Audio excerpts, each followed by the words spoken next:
Hi everyone, the channel Easy Lecture welcomes you. So we are discussing the subject linear integrated circuits. In this we have discussed a lot of applications of operational amplifier, and today we are going to discuss one of the most important applications of operational amplifier, that is nothing but instrumentation amplifier. So instrumentation amplifier, why this instrumentation amplifier has got its name like instrumentation amplifier, and where do we use this instrumentation amplifier, how to derive the gain of instrumentation amplifier. So these are the things that we are going to discuss in this video. Before entering into the video, subscribe my channel Easy Lecture. Now let us enter into the video. Okay, what is instrumentation amplifier? We know that this instrumentation amplifier is very much useful in industries.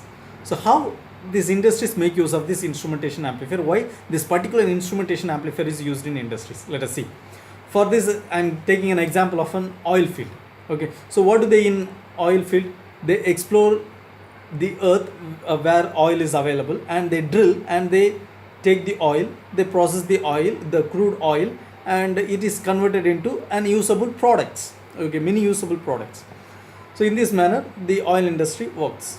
Okay, so what happens when they drill the ground? There is a chance for that the poisonous gases and harmful gases to be present. Okay, and here the human intervention cannot be directly made there, as they are very much harmful and they are very much hazardous to mankind. Okay, so what happens, the people who work in these kinds of industries, they don't go directly. Instead they use sensors. Okay, the sensors are dropped there, or they tie the sensor in a rope. Okay, and they drop the sensors there, and they measure the presence of they ensure the presence of harmful gases and hazardous gases in that region.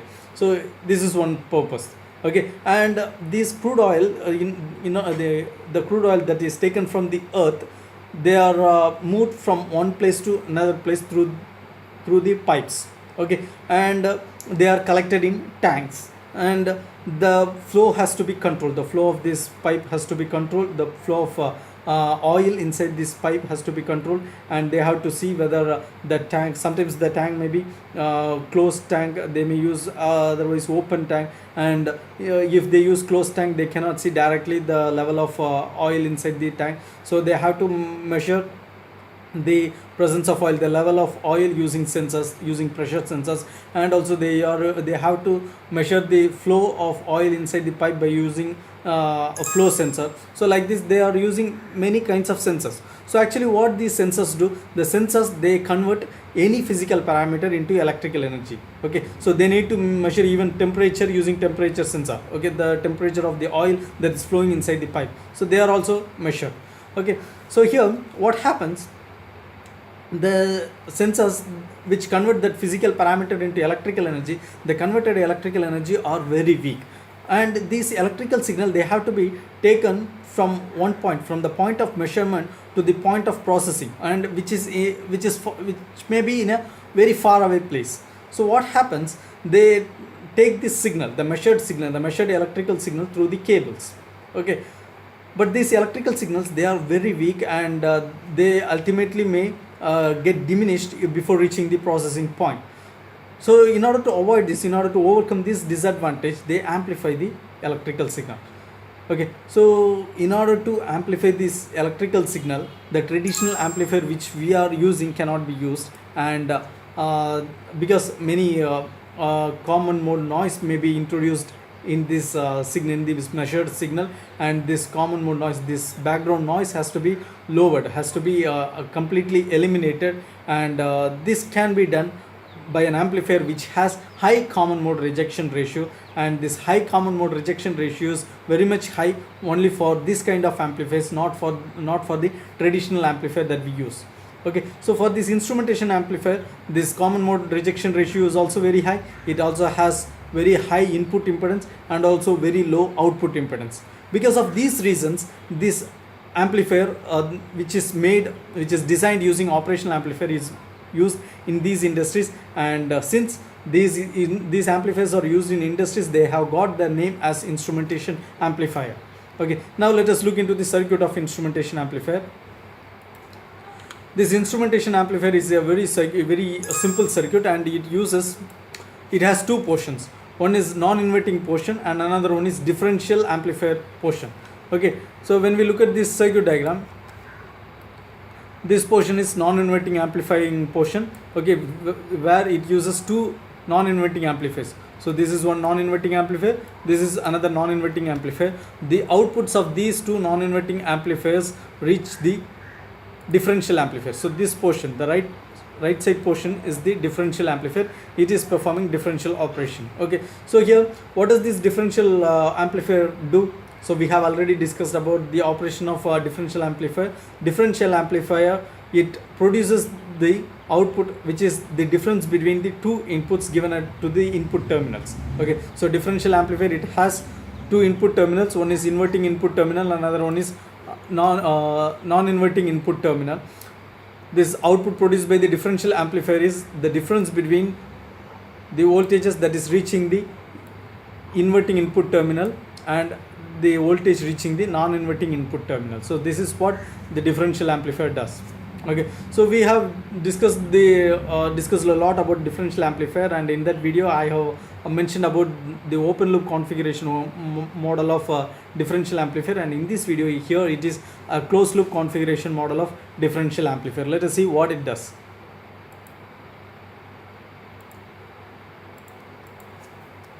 So here, this op-amp, to this op-amp we are giving the input of V1, just a minute. To this op-amp, the op-amp which is in the upper portion, to this operational amplifier we are giving the input voltage as V1, and to the lower operational amplifier the input is V2, which is fed to the non-inverting input terminal of this operational amplifier. And here the output of the upper operational amplifier, here we are getting, and it is given the name as VA, and for the lower operational amplifier the output is assumed to be VB. Now this VA and VB are entering into this differential amplifier. When these VA and VB signals enter into differential amplifier, the output produced by the differential amplifier is the difference between these two inputs, VA and VB. So what happens, it produces, so this is the differential amplifier which has the input as VA and here VB, right?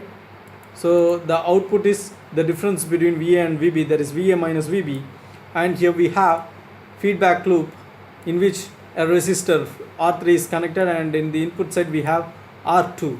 Okay, so this VA and VB should be, the difference between VA and VB should be multiplied by the ratio of R3 and R2. Okay, so the final output of this differential amplifier, V out equal to VA minus VB into R3 divided by R2. That is what we have got. Okay, now we have to measure VA and VB, or the difference between VA and VB. That is what we have to measure. So for that we have to take the left side portion of the instrumentation amplifier, which is nothing but two non-inverting amplifiers. Okay, so here these are two non-inverting amplifiers, and as I mentioned earlier, the upper operational amplifier, the upper non-inverting amplifier has got the input as V1, and the lower non-inverting amplifier has got the input as V2. The upper the upper non-inverting amplifier is producing the output as VA, and the lower non-inverting amplifier is producing the output as VB. Okay, so due to this VA and VB, the current flows. Okay, so due to VA in the upper portion, there is a current. Due to that potential, there is a current, and that current flows along this R1, and does it enter into the operational amplifier through this feedback path? No, it doesn't enter, because the input impedance of this operational amplifier is very high and it does not enter into the feedback path. Instead, it passes through the resistors R gain and R1. Okay, similarly, due to this potential VB, current is generated, and this current does not flow here, does not flow into the operational amplifier 2. Instead, it takes another path. It passes through R1, R gain, and another R1. Okay, so here to measure the current that is flowing in this line, let us consider Ohm's law. Let us apply Ohm's law between this point and this point, these 2 points. Okay, so I is equal to VA minus VB divided by sum of these 3 resistors, R1 plus R gain plus R1. So that comes in the denominator. Okay, so I is equal to VA minus VB divided by R1 plus R gain plus R1. Here I am adding this R1 and this R1. So the denominator now becomes I is equal to VA minus VB divided by 2R1 plus R gain. Right? Now again, here we are giving the input as V1, and this is given into the non-inverting terminal of this operational amplifier. So in this node also the same voltage appears. Okay, so here the reason for the same voltage to appear here is this point, this non-inverting node. This point is in virtually ground with respect to non-inverting node, with respect to V1.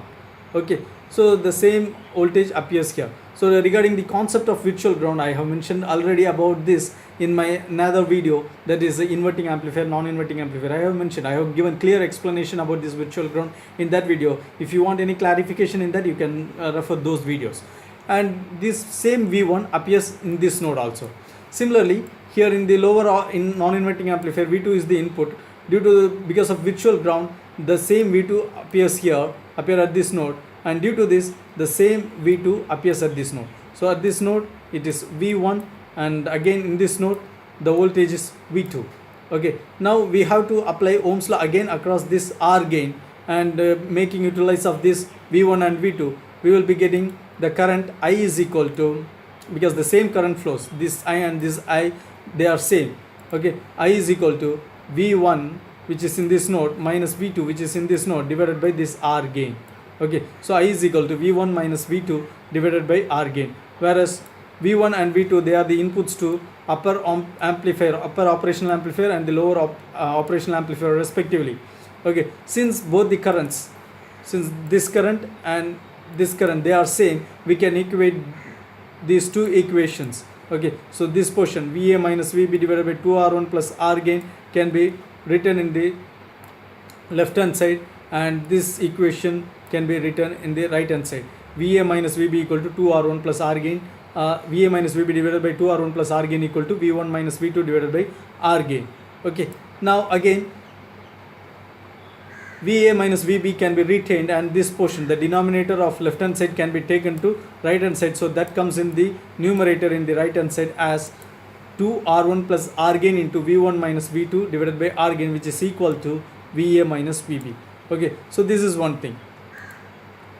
Now this VA and VB enters into differential amplifier, and the differential amplifier, the output produced by differential amplifier, we have derived already.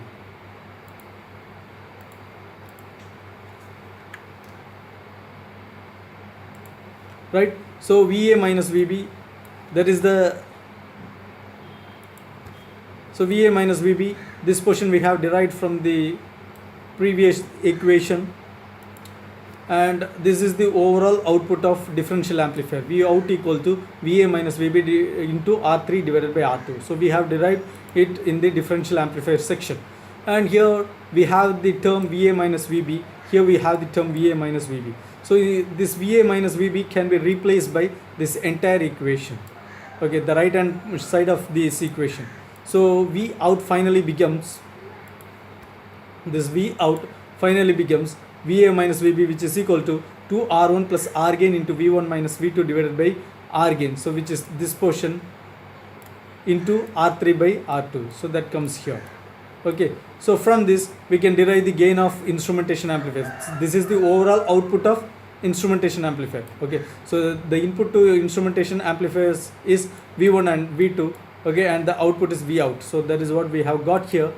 Right, now we have to derive the gain of instrumentation amplifier. Gain is nothing but the output voltage divided by input voltage. So output is V out and the input is V1 minus V2. So the gain becomes, if you take this V1 minus V2 to left hand portion, it comes in the denominator, and we will be getting gain of instrumentation amplifier. That is nothing but the remaining portion, which is in the right hand side here, that is R3 divided by R2 into 2R1 plus R gain divided by R2.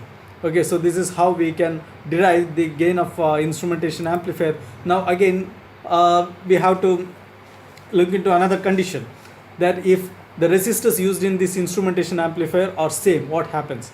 if R1 equal to R2 equal to R3. So R gain is different. We should not take R gain into consideration here, because R gain, that gain of the operational amplifier can be varied with that with the variation of that R gain. So that will be explained later. Now let us assume that R1 is equal to R2 is equal to R3. So if that happens, R2 and R3, since they are equal, they get cancelled, and this portion can be written as 1 plus 2 R1 by R gain. So how? So here, if you take LCM as R gain, it becomes 2 R1 divided by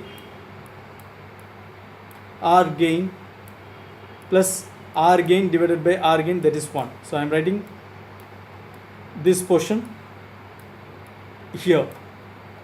Okay, so the final gain of instrumentation amplifier, if R1 equal to R2 equal to R3, becomes gain as 1 plus 2 R1 divided by R gain. So this is the gain of instrumentation amplifier. Now this is not over it. How to control the gain of instrumentation amplifier? Okay, so here the thing is, the gain of instrumentation amplifier can be controlled very easily just by varying only one particular resistor value. Okay, so here that R gain, if this R gain is controlled, then this gain of instrumentation amplifier can be controlled.